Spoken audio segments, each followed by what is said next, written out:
Hi, this is Dan Contreras from Oxnard, and I welcome you to the Dr. Dan Show. That's my nickname, Dr. Dan. I'm here to basically promote, advocate for the city of Oxnard, particularly our downtown area. I'm here at Frida's Treasures next to the kitchen. That's on A Street. And the kitchen is a great restaurant, and this is a great place to buy things that are treasures, actually treasures. So anyway, my main emphasis is to give a positive perspective, overview of Oxnard. My history goes back to my mom here in Oxnard. My mom was born in Colonia, 1924, which is quite a while back, but she was born here. And from there, the roots of Oxnard really grew, because her dad, my grandpa, came here in 1918 during the Mexican Revolution. And they came on a mule. Grandma was on the mule with Nino Ben, and boom, they came across. But that was back in 1918. And then subsequently, my mom was born here, and then they lived in Oxnard. But Colonia was in Colonia then also, as far as history goes. They lived on 7th and Meta Street, and my grandpa, her dad, worked the railroads, which was very historical with the Chicanos, Mexicanos that lived here early on. He worked on the railroad, and originally he worked in Taft, and then he got transferred here in the 30s to Oxnard, and then that's when my mom and her family moved into what they call sections, kind of like today's Section 8, I believe. It's kind of very similar. And they stayed there for a while, and then they didn't move to real Colonia until the late 30s. And then I'm born 10 years later, 1949, on Cooper Road. That's the hangout. That was my hangout. And from there, just a more historical thing, family history, but at 4 years old, we moved out. And we were the first families from Oxnard, Colonia, that moved out to the south side, near Woolley Road, Hill Street. And my dad particularly represented, and my uncles too, my mom's brothers, represented the Mexican Americans that had finally got better jobs and are able to move into nicer housing in the south side. And then from there, it just kept on going. For myself, the influences as far as how I view life here in Oxnard and how I view life in general is based on my father, who was, what I would call him, a closet intellectual. He was a great writer in his own right. And that's where I get my writing. I'm a writer also, and I get my writing skills from him. And then my mom was the worker, deluxe, ultimate worker. Always worked. Always, she knew how to manage money without education, which was really great. I believe she had 8th grade education. That was it. But very intuitive as far as money management and providing for herself after my parents' divorce, of course. But even then, she was always sharp. For me, the influences stemmed, like I said, from my dad and my mom both. My dad being the intellectual and more type, my mom being the economics, which really deals with a lot with what I'm presenting here, which is our what do I call it? Our basis for the economy in Oxnard is our stores here, including Frida's Treasures and other stores along the street particularly, and B Street and all downtown Oxnard. And the thing that's really fought against, I think, being more successful here in Oxnard business-wise has been the negative image that Oxnard has had for years, as long as I've known. Oxnard has always been the bad town. Ventura's the good town, Oxnard's the bad town. Not necessarily true. But we have more people, and so when you have more people, you usually have more problems. But on the negative side, Oxnard does have a long history for some illegal activities, which, I mean, even back in the 40s, we were referred to as Little Chicago because the gangsters from LA would, when they wanted to get away from the LA cops, would come here to Oxnard and do their thing. But we've always had to fight a bad image, but I believe it's almost like parallel existence, where the good side of Oxnard, actually the more dominant side. Oxnard has always been a vibrant town, lively, produced many good people. For example, the Herrera brothers out of Oxnard, and Andres Herrera, Fermin. There's a bunch of brothers. They're successful, and they're from here. They're PhDs and all that stuff. Fermin is, I mean. My brother Raul, he's a PhD. He lives in Chicago now, but he was raised here in Oxnard. And we have a lot of involved, conscientious, politically involved people that really have the right feeling as to trying to construct a more positive feeling for Oxnard. And it's an ongoing battle. I myself have taken it upon myself to fight that image, because any chance that comes up to defend Oxnard, I will. That's just ipso facto. I'm born and raised Oxnard. I'll never deny I was born in Colonia or that my roots are there. No, it's all good. You make the best of it. And at age 65, I'm an old cat, but I got a young heart, and the battle doesn't end until you stop breathing. So that's my perspective. That's my mode of action. I'm involved in many things in the community. I've been involved in the community since, what year? 1970. Wow, at least. I was a writer then, a little Mickey Mouse writer. I would write things in the newspaper on social issues. And then later on, I went to Cal State Northridge, and I got pretty political there. And met different people. But the main thing that was amazing was that one of the main characters that attended Cal State Northridge were from Oxnard. Were Oxnard guys. Myself, Fermin, a few others. And we carried the load. And I ended up being the Mecha vice president and the editor of the newspaper there for the Chicano newspaper called El Popo. So from there, that gave me a basis for more political things and positive social interactions. And I got my degree in journalism. And then from there, I didn't use it to be a journalist, but I ended up working in corrections, which I did for 25 years. And then in community also, as a volunteer, I also worked very much in community groups. Back in '75, they call it La Colonia's Youth Services Project. And that was there in the heart of Colonia, and I got involved as a committee member, for the governing body and all that stuff. But later on, there was other things that happened more, what do you call it, indigenous stuff. I mean, just ingrained, we had the Oxnard High School walkout committee, and I was part of that. That was back in '78. Had myself, Beto Flores, some other people, key people. And then later on, we ended up doing what they call Barrios Unidos, dealt with the anti-gang stuff, right? Which has been, unfortunately, a big problem with Oxnard, the gang stuff. Too much sometimes. But it can be controlled. And from that's back in the early 80s when I was involved directly. Now it's not 19 anymore. In the year 2014, I got involved in a group called Voices. It's out of Colonia, and it's a community-based group dealing with the shootings that took place lately in the Colonia area. Shootings and killings, right? And also we're dealing with the gang violence to an extent. So that's probably one of my main activities right now too, getting involved in that. And the same token, I am writing things that help people get a better point of view as far as how to get involved and what perspective to take, how to be productive in community-based groups. It's a journey. But me being a veteran, so to speak, at 65, been involved for the last, like I said, 40 years.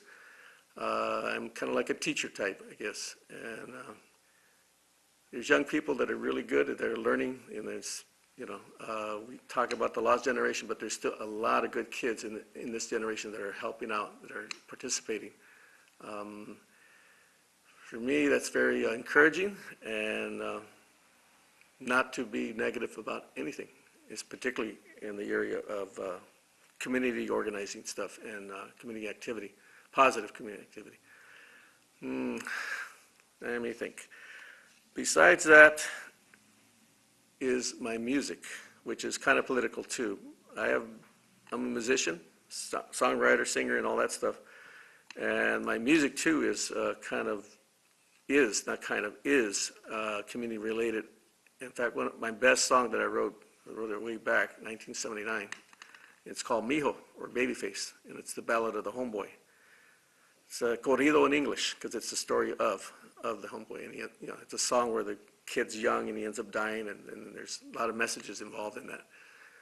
So I am in the midst of trying to get that recorded professionally. I have connections now that I didn't have even 5 years ago, so in the music world. So that's another realm. But whether it's music, culture, politics, it's all tied into to be productive, it's tied to our image, to our, what people think of you. Oh, you're from Oxnard. Ugh, you get the feeling. We got to fight that. And, oh, you're from Colonia. Negative. No, it's not negative whatsoever. What is negative is dishonesty. And you could be up and you're no good because you're dishonest. You could be a political person and be no good.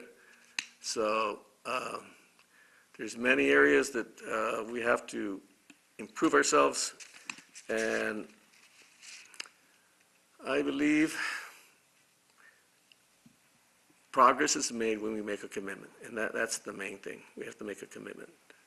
Whether it's a business like Lupe, the store owner of Frida's Treasures, she made a commitment and it's being successful. I'm making a commitment in the political world, and for the most part it's being successful in teaching others. We have to, what would be the right word, use less of our ego and more of our character. That's the key thing, more of our character.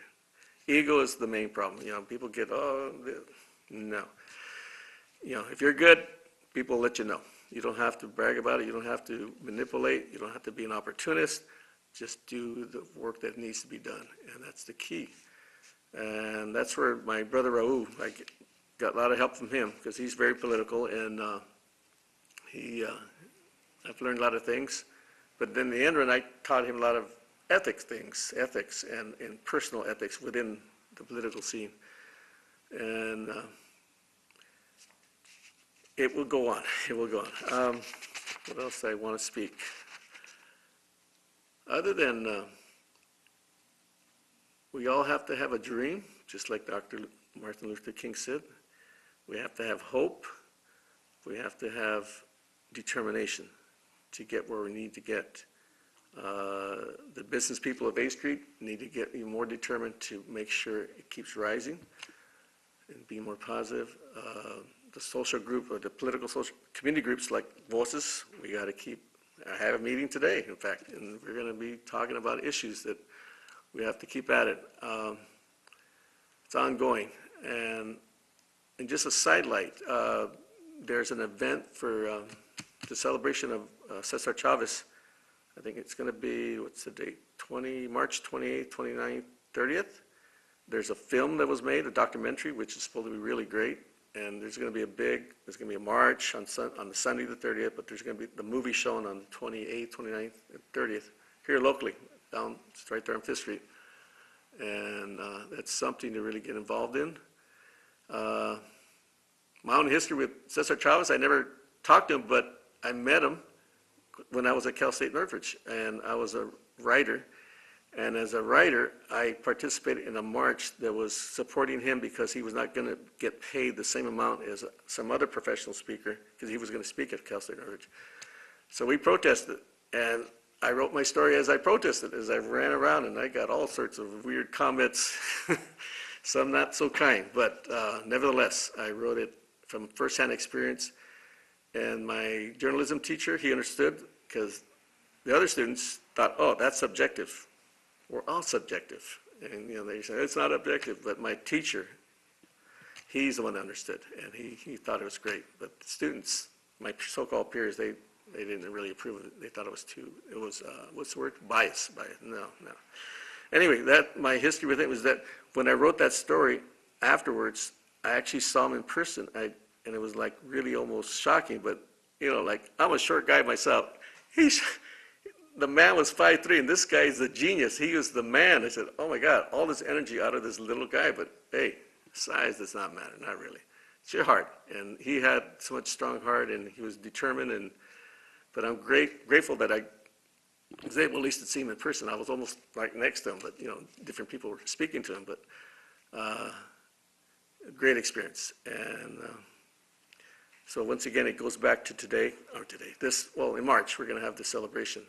I'm part of that committee too. It's the Cesar Chavez March Rally Committee, I guess you can call it that, right? So we have to find our niche. We have to find our niche, because not everyone can speak, not everyone can write good things, but if whatever your skill is, use it. Don't be afraid. Don't be afraid to develop it. I tend to be the right word to say, a motivator. I tend to get people encouraged to do what they can do. You don't have to be perfect. You don't have to be the best around, but do according to what your skills are. Don't procrastinate. Don't let things go. Don't let the moment slip by, because that's what we're all guilty of that. We let the moment slip by, and I wish I'd done this. I wish I'd done it. So the time is now. And for me, once again, going back to me being an old man of 65, I still got 20 years in me, one way or another, active and positive, if not 30. So if I can do it, pretty much anyone can do it, because I'm not a PhD guy. I don't have no degree. I have what do you call it, bachelor's, BA degree. That's it. And I was a C student, but I'm a determined guy, and that's how I got where I got. And thing is, once again, find your niche and stick with it. Don't let go. Don't let go. That famous movie, Seize the Moment. What was that movie? I can't remember. It was a great actor too, Williams, I believe. Seize the moment. I think it applies to all of us, because if we don't, it's not there the next day. Oh my God, it's too late. It's too late, Danny. Duh. So we have to be, what's that word they use? We have to be proactive. There it is, proactive, not reactive, proactive to things. And don't be, oh my God, what do I do now? No, be prepared before you present. That's kind of my phrase. It's preparation before presentation. Because if your ducks are not in line, or what's that saying about the ducks in line, or whatever it is, if they're not, you're going to be caught. People are going to laugh at you because you're not prepared. So you have to study. You have to do different things. You have to discipline yourself to get to that point. And I don't know. I'm just glad I'm getting this time to speak to the general public. And this show, hopefully, I am going to plan to get different people I know that are really active in the community, and that will give you a different perspective on things, whether it's with art, whether it's the politics, whether it's the gang situation. I have different friends from even the homeless. One of my best friends now, a guy named Michael. He hangs out there on, what's that place? The store, my store. Ralph's Market. He's a little guy, but you know what? He's my friend now, because to me, he's my equal. His appearance is not too welcoming, but you know what? You speak to the man, and he has a brain. He's fairly smart, but he's only 42, but he's paying the price for a bad life, so to speak. But he's not giving up, and I'm not going to give up on him either. I help him out as much as I can, and he calls me Dr. Dan. I say, all right, because I've helped him out. He says, hey, Dr. Dan, hey, Michael. So whether it's a homeless person or whatever condition that person may be, they all have something to help you. If nothing else, Michael's going to inspire me to value the good that I've had in my life, that I had good parents and a good upbringing and never had addiction problems and all that stuff. Whereas with Michael, different circumstances, but you know what? He's still a human being and he still needs help. He still needs care. But and I, for one, will be there to help him when possible. I believe, hopefully, this will be the start of future shows where we can really get it going better. And I will not feel as nervous because it's a one-man show here today. But nevertheless, it will get done. It will get done, and I will hopefully become more professional and more to topic, to the point, to what we need to discuss and to get out there in the community.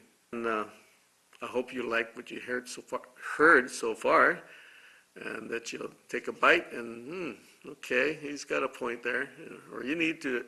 And I don't mind if you can send a criticism, send a criticism. I'm open to that, because that's part of being political. You have to be open to criticism, positive criticism. And that's what we're going to do in this show. We're going to express feelings from different viewpoints, and hopefully it's going to get good. All good, as the saying goes. It's all good, because it is really all good. Thank you. Thank you for watching the show.